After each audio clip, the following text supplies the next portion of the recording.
It's the holiday season. We'll tell you about one student who's grateful just to be alive. For the first time in 2 decades, Atlantic High has a new basketball coach. Find out how Wayne Nelson is doing with the pressure of replacing a legend. And a former student tells us how Viking News prepared her for TV at the next level. Those stories and more are on the way. Viking News starts right now.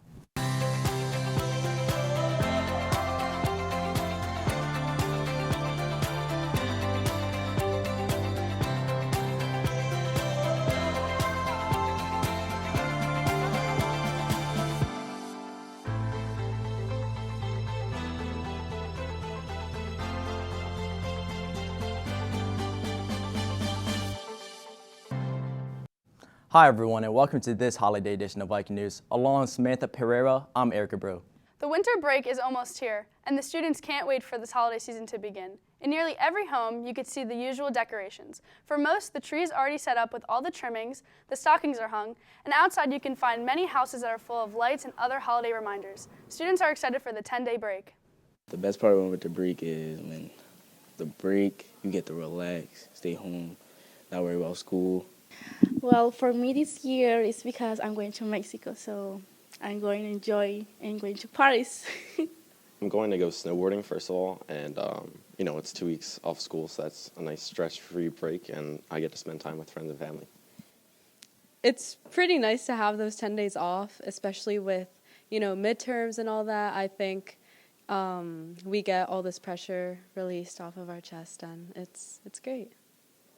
The holiday season is a time to be grateful for all the good things in life. For senior PJ Mecca, he's especially thankful. PJ loves to ski, but an accident on the slopes last year almost cost PJ's life. Raul Cabrera has the story. PJ Mecca has been skiing since he was 5 and snowboarding since he was 8. I love skiing and snowboarding because it gives me an adrenaline rush. PJ loves the slope so much he skis and snowboards an average of 25 times a year. On like a scale of 1 to 10, I'm probably about a 9.5. Even though PJ has been doing this all of his life, there's one snowboarding ride he'll never forget. In December of last year at Blue Mountain in the Poconos, PJ was recording himself while snowboarding, something he's done many times, when suddenly another snowboarder crashed into him, and this what happened.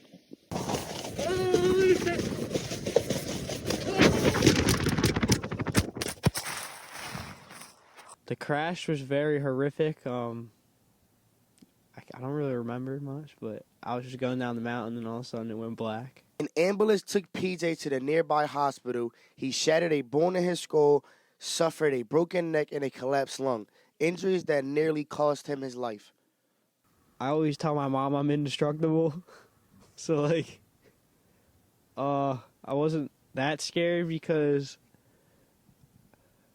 I knew I was going to recover eventually. PJ was in the hospital for 10 days. His recovery time from his broken neck lasted 4 months. PJ knows he's lucky to be alive, but don't think for a moment his skiing career is over. I have brand new equipment, and I only used it for 4 trips last year until I got hurt. So kind of want to break it in and keep going. For Viking News, I'm Raul Cabrera. It's great to see PJ back to his old self. It's never easy to replace a legend, but that's the challenge for first-year head basketball coach Wayne Nelson. Nelson is from Atlantic City, so he knows all about the history of the program. As Schwabe Wright tells us, Coach Nelson is up for the challenge. The Vikings basketball season is just underway, and new head coach Wayne Nelson can feel the excitement. It's pretty exciting. There's a lot of history behind Atlantic City. So to be the next one to lead these young men and to keep the history going, it's pretty exciting. Coaching at a school so rich in tradition like Atlantic City High School is tough enough. But Coach Nelson also has the challenge of replacing the greatest basketball coach in Vikings history, Gene Allen. I wouldn't really say there's any pressure. I don't feel pressure. I think the most important thing is just to put this program back in contention where it's been at. Coach Nelson is up for the challenge. At both Winslow Township and Cedar Creek, Coach Nelson made the playoffs all 6 years at both high schools. Plus, being from Atlantic City, Nelson is familiar with the history of the program. Been around this for, especially Atlantic City, for a while. My dad is on the committee of the Battle by the Bay. I have relatives that are on that 1,000-point scoring list. Guys like Lou Rowe, Romaine Haywood, when I was younger, they helped school me and mentor me of what it takes to get to that next level. As for the players, They're excited about playing for the new coach. We get very comfortable. We got comfortable fast. He lets us just play. Coach Nelson, he allows us to be free for real. As long as we hustle, play defense, and get after the ball and have each other's back, that's all he really cares about. Coach Nelson also cares about his players, and he's ready to make his own mark on the program. That's the biggest impact that I'm looking to make here is on the kids and the players. But when it's all said and done, I want my name to be mentioned with the Gene Allens and the other great coaches that have coached here in the past. For Viking News, I'm Shui Bright. We wish Coach Nelson the best luck this season. While basketball season is just getting underway, the band season is coming to an end. That's right, the Viking Band has a season. Joining us now is Christina Wood to tell us more about it. Christina? Thanks, Eric. There are many similarities between playing a sport and being a member of the band. Both take a lot of practice, dedication, and hard work. As a member of the band, I can tell you that even though we're not judged on wins and losses, we do take a lot of pride in our performance. Just like athletes want to perform, so do the members of the ACHS marching band. Well, marching band is fun. It's my first time being in a marching band. When we brought it back after COVID, I was excited to be in it. So in the band, I'm really passionate about music, and because I have my friends and their peers there who actually encourage me and support me there, so it makes me really excited. The band performed at every football game this season. Just like the players needed to run each play the right way, the band members had to concentrate on their assignments as well. At football games, it's kind of hectic because you have to know which teams you want to play. And you also have to know, the duration of the match, meaning how long you can play the tunes for. The band does more than just play at games. They also play in different holiday parades. In a parade, it's also kind of hectic because you have to be in sync while marching, and you also have to be playing while marching too, which is kind of confusing for some others because you don't really know if you're on the same step as everyone else is. No matter the event, playing in the band takes a lot of practice. The band practices after school until 5:30 several times a week, but the chance to perform is well worth it. Music is something that I'm really passionate about, and I am very interested in it, and it's something that I want to pursue when I go to college in the future. And also, the fact that practicing for long hours that I can just sit down and look at music, it is beneficial to me and towards the group for marching band. And so I think overall it's a win-win situation.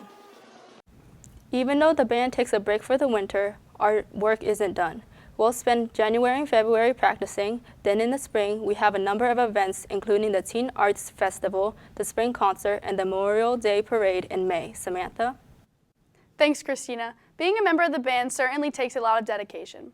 The holiday season brings joy and happiness to many students, but it can also cause a lot of stress. This year, the high school implemented a social and emotional learning program. It's designed to help students improve their overall health and well-being. As part of the program, SEL Saturdays were created. This event allows students to come to the high school and participate in a number of fun events. Hopefully this program helps students do better both in and out of school. Well, the SEL team believes that this program is so important because we get to get the kids grounded and ready to take on the educational challenges. We believe that if they are ready socially and emotionally, the students will learn better, will be better educated, will be better and for the rest of their lives. I like SEL because I think it's a place where students can come to express themselves, regardless of it's other people or not. You just do what you want, you do what you please. Everybody calm and chill, nobody judging nobody. It's a calm place where you can come and be yourself. That's a great program for students. This is our 4th year doing Viking News, and no student has anchored more shows than Charlie Vicario. Charlie graduated last year and is now attending the Cronkite School of Broadcasting at Arizona State University. Her brother Dante is a junior at Atlantic High, and he's also a member of our Viking News team. Dante flew out to Tempe, Arizona to visit his sister and to see how Viking News prepared Charlie for the next level. A year ago, Charlie Vicario was doing this on Viking News. For Nazir Turner, I'm Charlie Vicario. I hope you have a great day. Now she's doing this at Arizona State University. For the Cut Network, I'm Charlie Vicario. Broadcasting at the college level is definitely more competitive. There's over 80 students going for the same spot as you. There's a lot of pressure within writing your own scripts and shooting your own stories because you really have one chance to make it your best package or broadcast. Even though many colleges offer TV and Arizona State is far away, Charlie feels this is the best place to pursue a career in broadcasting. I chose Arizona State University because of its amazing journalism and mass communications program. It's #1 in the nation, and it's also named after Walter Cronkite, and I just knew I could pursue my dreams of becoming a news anchor here. It hasn't taken long for Charlie to get opportunities on air, and in the process has noticed that there is plenty of talent and competition. The amount of talent at the Cronkite School is unbelievable. I love being in a community where everyone shares the same interests as me. But one thing that gives Charlie confidence is the experience she received doing TV at Atlantic High. Being a part of Viking News helped me tremendously. I already knew how to write a script, read a teleprompter, run a camera, and I really felt prepared coming into the Cronkite School. And even though Charlie's college broadcasting career is off to a great start, as a freshman she knows the best is yet to come. I'm very excited for my next 4 years here at Cronkite. Just as a first-year student, I have already broadcasted 3 newscasts, and I really got my foot in the door early, and I cannot wait to see what I do next. For Viking News, I'm Dante Vicario. Charlie's doing great things at Arizona State. We wish her the best luck this season. That's going to do it for this edition of Viking News. For Erica Brew, I'm Samantha Pereira. We wish you a happy and safe holiday season.